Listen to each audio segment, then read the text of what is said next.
While downloading CCleaner the other day onto a new machine, I made the mistake of letting it install Avast.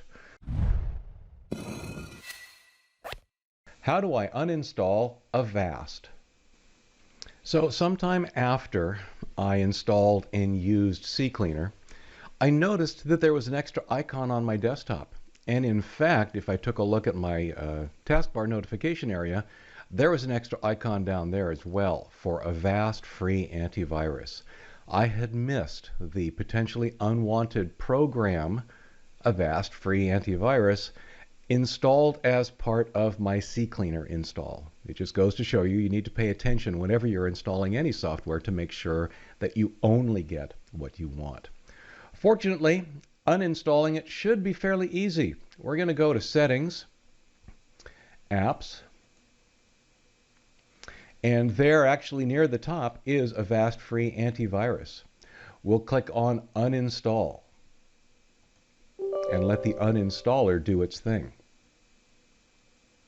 We do not want to activate, I don't want to update or repair or anything like that. This is all about uninstalling. Again, do I want to continue? Yes, I am here specifically to uninstall this software. I am uninstalling,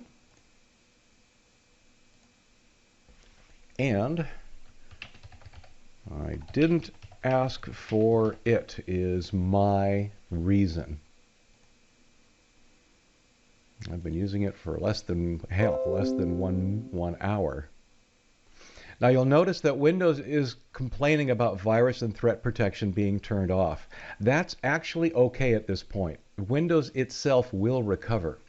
Once Avast has finished uninstalling, and possibly after a reboot, that's what we'll do here, after the reboot, what will happen is Windows Defender will notice that you do not have antivirus installed, and it will turn itself back on.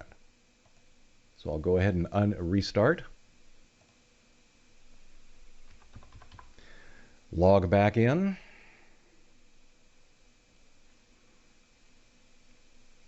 You'll notice the Avast icon has disappeared from the desktop. And if we take a look at the Windows Defender icon, you'll see that it has the green check mark. Virus and threat protection. Had there not been an antivirus software, this would have told us. But in fact, like I said, Defender is back on the job and taking care of it for us. So even though it's kind of sneaky to get on your system, Avast can be removed fairly easily without too much trouble, leaving CCleaner behind.